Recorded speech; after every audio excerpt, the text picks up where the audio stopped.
മുല്ലപ്പെരിയാർ അണക്കെട്ട് തുറന്നു. 13 ഷട്ടറുകളിൽ 1000 ഖനയടി വെള്ളമാണ് പുറത്തേക്ക് ഒഴുകുന്നത്. ജോസിൽ ചേരുന്നു.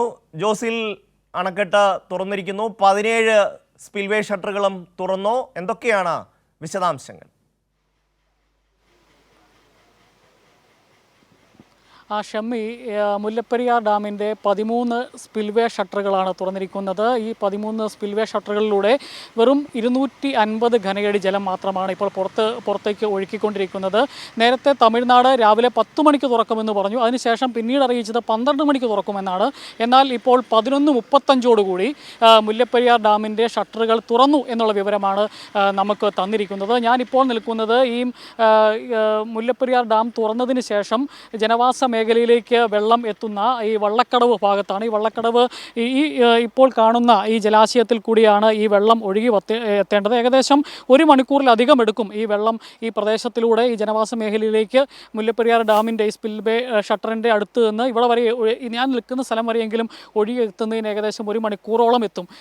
പക്ഷേ വളരെ കുറഞ്ഞ തോതിലുള്ള ഒരു ജലമാണ് ഒഴുക്കിക്കൊണ്ടിരിക്കുന്നത്. കാരണം ഈ മേൽനോട്ട സമിതിയുടെ പുതിയ നിർദ്ദേശമാണ് ഈ ഓരോ മാസത്തിലും ഓരോ റൂൾ കർവ്, ആ റൂൾ കർവിനനുസരിച്ച് അത് നിലനിർത്തണം. അങ്ങനെ ജൂൺ മാസത്തിൽ 136 അടിയായി മുല്ലപ്പെരിയാർ ഡാമിലെ ജലനിരപ്പ് നിലനിർത്തണം എന്നുള്ളത് മേൽനോട്ട സമിതിയുടെ നിർദ്ദേശമാണ്.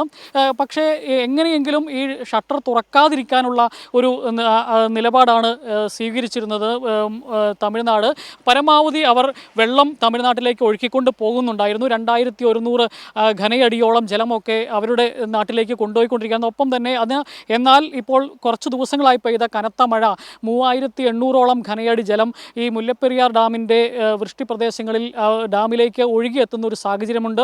ആ ഒരു സാഹചര്യത്തിലാണ് ഈ അവർ എത്ര ശ്രമിച്ചിട്ടും, തമിഴ്നാട് എത്ര ശ്രമിച്ചിട്ടും 136 അടിയിലേക്ക് ഇന്നലെ രാത്രി ഉയർന്നത്. പക്ഷേ രാത്രിയിൽ ഈ വെള്ളം പുറത്തേക്ക് ഒഴുക്കരുത്, ഷട്ടറുകൾ തുറന്ന് പുറത്തേക്ക് ഒഴുക്കരുത് എന്ന് ഇടുക്കി ജില്ലാ ഭരണകൂടം തമിഴ്നാട് ജലസേചന വകുപ്പിനോട് അഭ്യർത്ഥിച്ചിരുന്നു. അതിൻ്റെ അടിസ്ഥാനത്തിലാണ് അത്തരത്തിൽ ഇന്നലെ രാത്രി 136 അടിയായെങ്കിലും ഇന്ന് പകൽ ഇത്തരത്തിൽ പുറത്തേക്ക് ഒഴുക്കുന്ന ഒരു സാഹചര്യം ഉണ്ടായത്.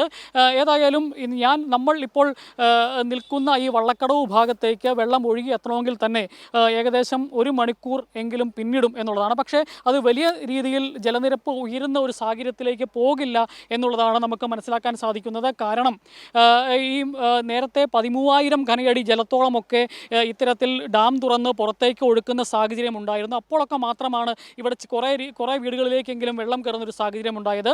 ഇപ്പോൾ നമ്മൾ രാവിലെ ഇവിടെ വന്ന് 7 മണിക്ക് റിപ്പോർട്ട് ചെയ്യുമ്പോൾ ജോസിൽ, മുല്ലപ്പെരിയാർ അണക്കെട്ടിൻ്റെ സ്പിൽവേ ഷട്ടറുകൾ തുറന്നിരിക്കുന്നു. 1 മണിക്കൂർ എടുക്കും ഈ ജലം ജനവാസ മേഖലയിലേക്ക് എത്താൻ എന്നുള്ളതാണ് ജോസിൽ റിപ്പോർട്ട് ചെയ്യുന്നത്.